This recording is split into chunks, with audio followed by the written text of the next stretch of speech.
5 लाख रुपए तक का लोन कैसे माफ हो सकता है, क्या प्रोसेस है। किसी भी बैंक या एनबीएफसी कंपनी कोई भी हो, हमारे देश में 100 से भी ज्यादा बैंक एनबीएफसी कंपनी काम कर रहे हैं, किस कारण से, क्या वजह है कि ये लोन को माफ करते हैं। जो आम आदमी है उसको सामान्य बोलचाल की भाषा में लोन माफ कहता है, कानून की भाषा में, बैंकिंग की भाषा में इसको बोलते हैं रिटर्न ऑफ।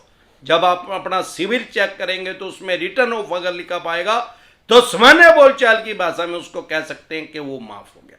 किस सिनेरियो में कोई भी बैंक या एनबीएफसी कंपनी उसको माफ करता है, अनसिक्योर लोन को या सिक्योर लोन। सबसे पहले तो जैसे आपको पता होगा, भगवान ना करे आपकी ईएमआई डिफॉल्ट हुई है या आपके किसी यार प्यारे रिश्तेदार की ईएमआई डिफॉल्ट हुई है, तो ये क्या करते हैं, मैसेज को ऑटो रिमाइंडर पे लगा देते हैं। एक दिन में 5, 10, 25 बार मैसेज आता है, और मेल को ऑटो रिमाइंडर पे लगा देते हैं, 10-15 बार आपकी ईमेल आती है आपकी मेल आईडी पे।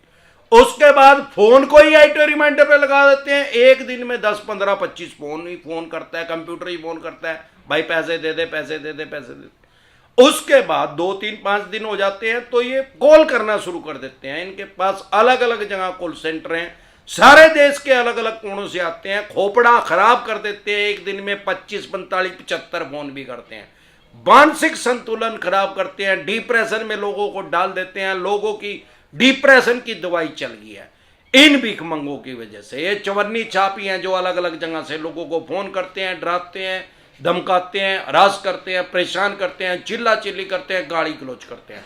आजकल इन्होंने चवन्नी छापी भी लगा ली है जो फोन पे अपने आप को हाई कोर्ट की वकील बना के फोन करती हैं, 30,000 हाई कोर्ट की वकील बन के फोन करती हैं, या क्राइम ब्रांच की इंस्पेक्टर बन के, या वुमेन सेल की इंस्पेक्टर बन के लोगों को डरा रही हैं। अगर कोई ऐसा फोन आ रहा है तो समझ लो 100% चवन्नी छाप का है।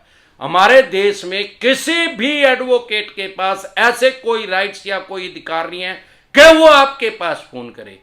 कोई भी बैंक या एनबीएफसी कंपनियां, क्योंकि ये वर्ल्ड की सबसे बड़ी डेमोक्रेसी है, दुनिया का सबसे बड़ा लोकतंत्र है। चाहे आपका 50,000 का लोन है, 10 करोड़ का है, 50 करोड़ का, 500 करोड़ का, जितने भी करोड़ का आपका लोन है, आपके पास कोई भी बैंक या एनबीएफसी कंपनी नोटिस भेज सकता है। कोई भी एडवोकेट चाहे किसी भी बैंक या एनबीएफसी कंपनी का, उसके पास ऐसे कोई राइट्स, कोई अधिकार नहीं है कि वो टेलीफोनिकली आपको धमकाए।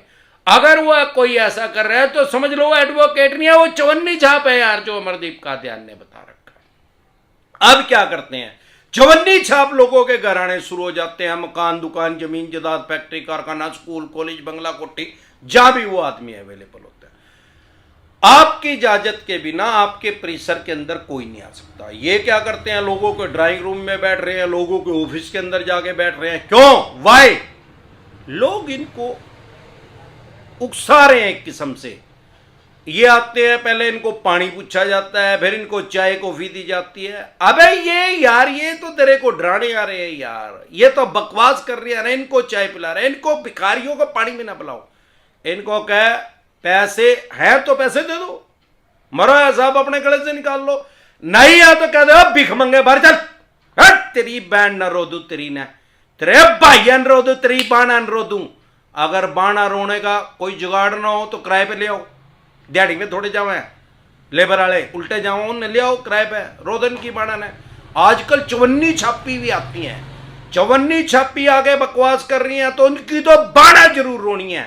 इनके भाई तो चरह भी जाओ, इनकी बहना जरूर रोनी है, क्योंकि बहना ज्यादा चुम्बन होती है, उनसे ज्यादा प्यार करती हैं।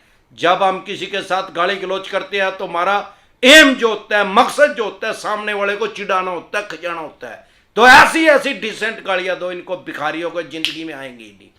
अब ये चवन्नी छाप भी आगे थक लिए, फिर ये नोटिस भेजना शुरू कर देते हैं। 99% फेक नोटिस भेजते हैं, चवन्नी छाप ही खुद से ही भेज देते हैं। एडवोकेट की जरूरत नहीं है, अपने आप को जज ही समझ रहे हैं यार, यह भिखारी भेज देते हैं। आर्बिट्रेशन की प्रक्रिया स्टार्ट कर देते हैं। अरे आर्बिट्रेटर, सोल आर्बिट्रेटर लिख के भेज देते हैं।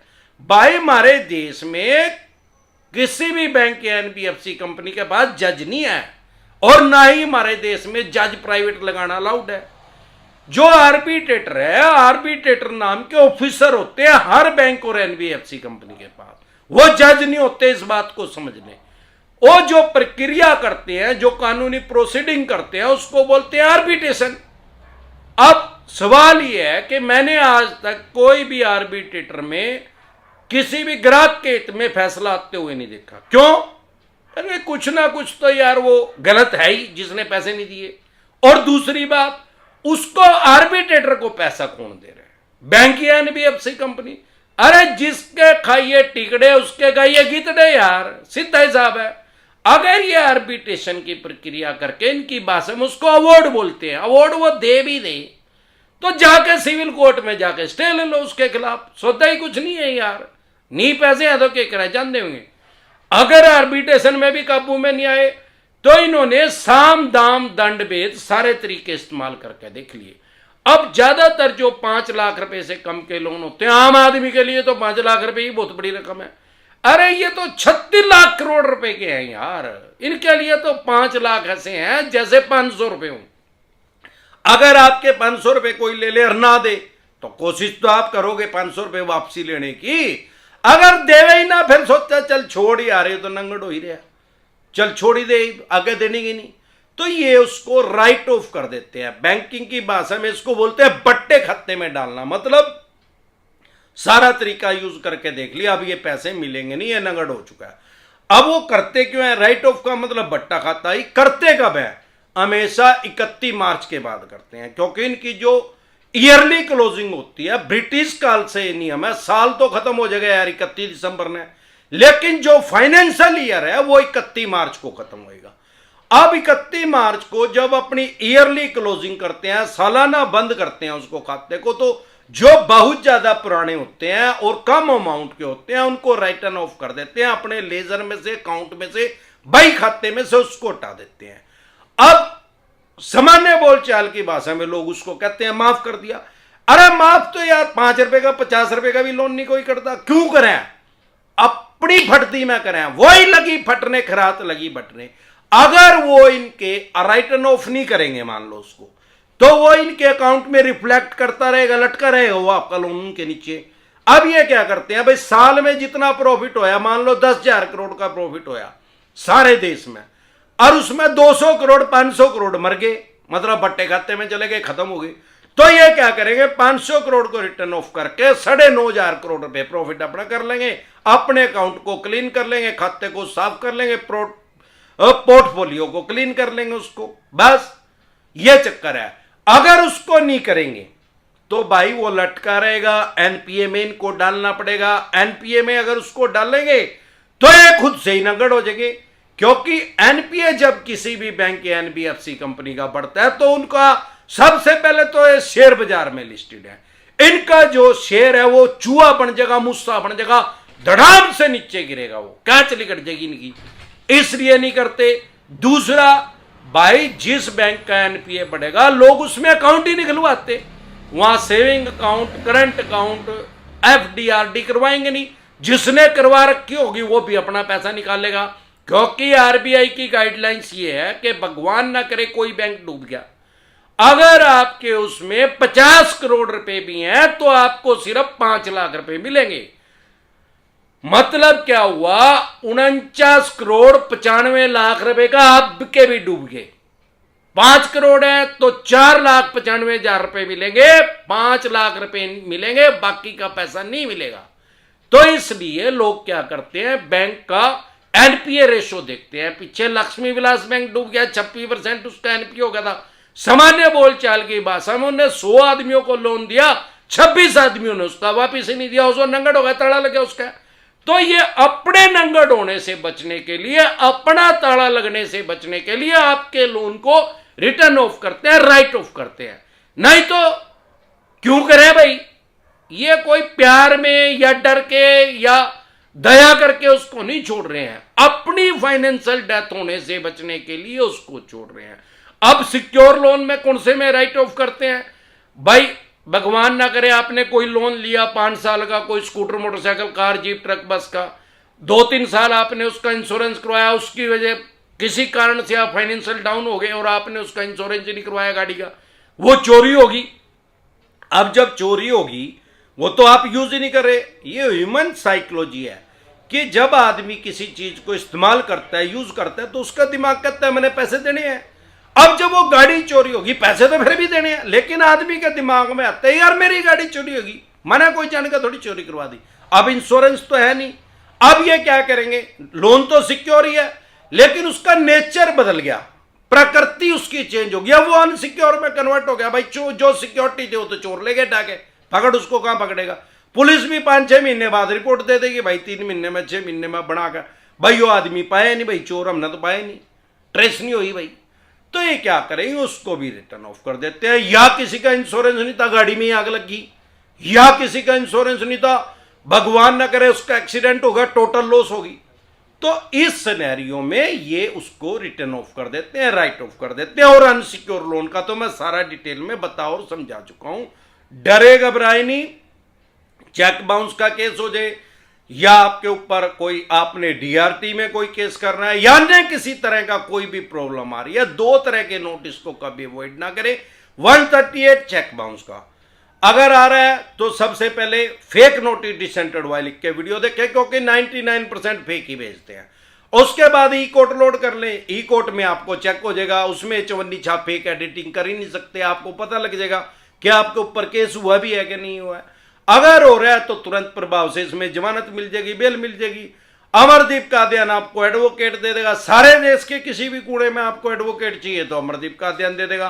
फिर चाहे चेक बाउंस का केस है, चाहे चक्कू मारने का, भगवान ना करे कत्ल होगा, रेप होगा, चोरी होगी, डकैती होगी, या कोई सिविल का मैटर है, जमीन जायदाद का झगड़ा है, या कोई आपने डीआरटी में जाना है, किसी भी तरह की कानूनी सहायता चाहिए तो अमरदीप कादियान एडवोकेट आपको प्रोवाइड करवा देगा। सारे देश के किसी भी कोने में, कश्मीर से लेके कन्याकुमारी तक, गोवा से लेके गुजरात तक, कहीं भी आपको एडवोकेट चाहिए। हमारे देश में 750 सिटी हैं, 750 सिटी में अमरदीप कादियान की प्रेजेंस है। अमरदीप कादियान के पैनल पे एडवोकेट काम कर रहे हैं। आपको कहीं भी एडवोकेट चाहिए, कोई भी कानूनी समस्या, किसी भी तरह की, लोन को भी छोड़ के किसी तरह की, आपको एडवोकेट प्रोवाइड करवा दिया जाएगा। इसके अलावा अगर सरफेसी एक्ट का नोटिस आपके पास आ रहा है, सरफेसी एक्ट 2002 के अकॉर्डिंग, उसको कभी भी अड़के में ना ले, कभी भी इग्नोर ना करे। अगर 13/2 का, 13/4 का, 13/2 का, 13/4 का नोटिस आ रहा है, नहीं तो ये आपकी प्रॉपर्टी की एक्शन कर देंगे, बोली कर देंगे, सेल कर देंगे, स्क्रैप के रेट में, कबाड़ी के रेट में उसको बेच देंगे।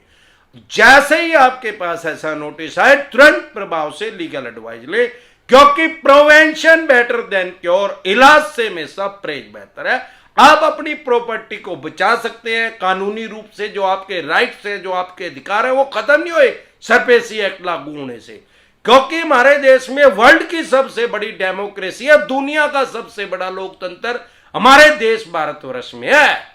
आप डरे घबराए नहीं, तुरंत लीगल एडवाइस लें। अगर आप हमारे साथ टेलीफोनिकली जुड़ना चाहते हैं, पर्सनल मीटिंग करना चाहते हैं, फिर आपका लोन 2 करोड़ का है, 5 का है, 25 का, 50 करोड़ का है, जितने भी करोड़ का आपका लोन है, डज नॉट मैटर।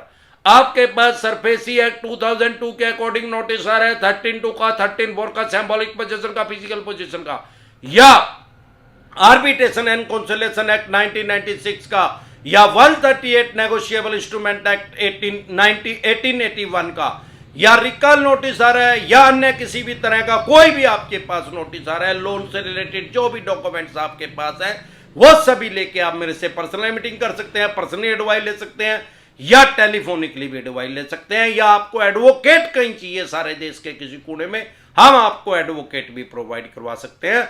हमारे साथ जुड़ने का क्या प्रोसेस है, आपकी स्क्रीन पे कमेंट बॉक्स के अंदर एक नंबर आया हुआ है 9306347314। इस नंबर को सेव करके व्हाट्सएप मैसेज करें, तुरंत प्रभाव से रिप्लाई आएगा कि कैसे आप हमारे साथ टेलीफोनिकली जुड़ सकते हैं या पर्सनल मीटिंग कर सकते हैं। ईश्वर और ससुराल वालों को हमेशा याद रखें। एक बार जोर से मिलकर नारा लगाएंगे, जय ससुराल वालों की।